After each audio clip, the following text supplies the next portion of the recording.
Apa kabar? Saya lihat Pak Tanaknya orang lama. Pokoknya asik aja ya Pak Tanak ya. Yang saya ingin tanyakan, ada apa Bapak tertarik kembali ikut ke KPK Pak? Bukan enak loh Pak KPK Pak Tanak. Pertanyaan saya, apa keluarga happy semua Pak dengan Bapak ada di KPK? Anak, istri, ya kan? Loh, kenapa? Ada apa? Maksud saya istri. Kalau istri kan 3, kalau istuan, istri. Ini Pak Raja Batak nih Pak paling repot Pak. Agak santai dikit ini agak tegang kelihatannya. Saudara, saya selalu dengan makalah saja Pak ya pendekatannya. Pak Tanak pasti senior di kejaksaan penuntut ya negara ya. Cara menulis makalah berjudul Strategi Pemberantasan Korupsi melalui Penegakan Hukum dan Peradilan yang Bersih, Adil dan Berkepastian Hukum ya. Ada 2 rumusan masalah yang Pak Tanak sampaikan ya.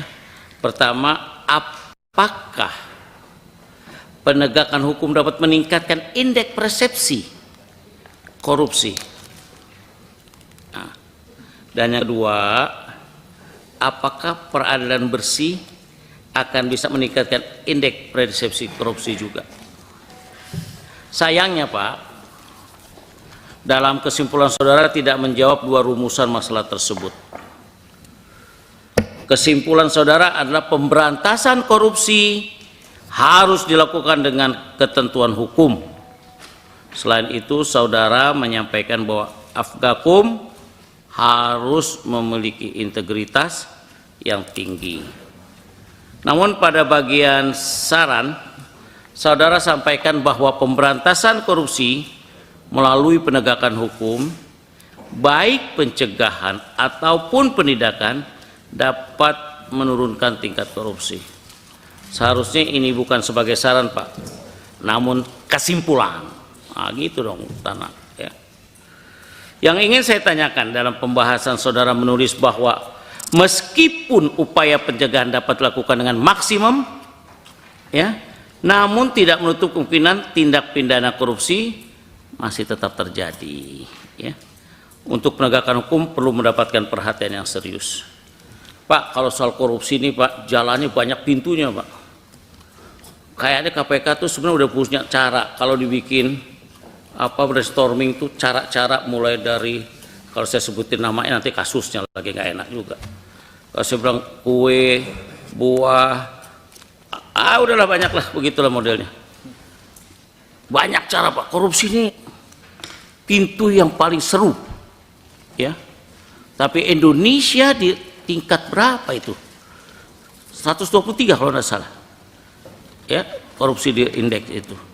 Tapi coba cek yang benar, saya juga tahu pasti. Nah, apakah berarti saudara cukup apatis dengan pola pencegahan ya yang selama ini dilakukan KPK? Saya terus terang aja, penindakan dengan pencegahan, lebih senang pencegahan dulu Pak. Jadi orang kalau udah mau korupsi, Abdullah, hati-hati, ini udah deket loh, Anda akan kena nih kalau kayak begini. Nah itu cakep. Kalau ini enggak Pak, dicari, dipancing-pancing, diarahkan, didukung kepada titik, kena loh, OTT jadinya. Kalau pencegahan tuh Pak, gayanya lain mestinya. Ini hati-hati nih, Abu Bakar, bu, lu udah hampir kena nih, cegah, panggil. Ada namanya komdis gitu kira-kira. Ini Bapak kalau kayak begini-gini kena nih Pak. Sabar.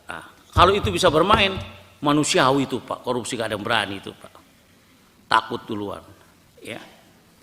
Tapi memang lebih gila kalau kayak Hong Kong, kalau kayak Korea Utara atau beberapa negara lain. Tapi ada lagi kayak Norwegia, Swedia, Denmark. Itu nggak ada tuh kayak begitu-begitu kejadian. Di kita ini agak berat di kita ini ya.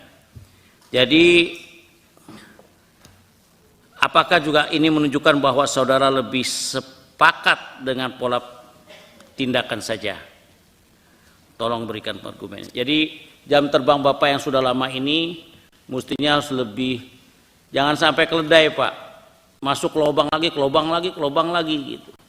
Kayak kuda aja mendingan Pak. Makasih.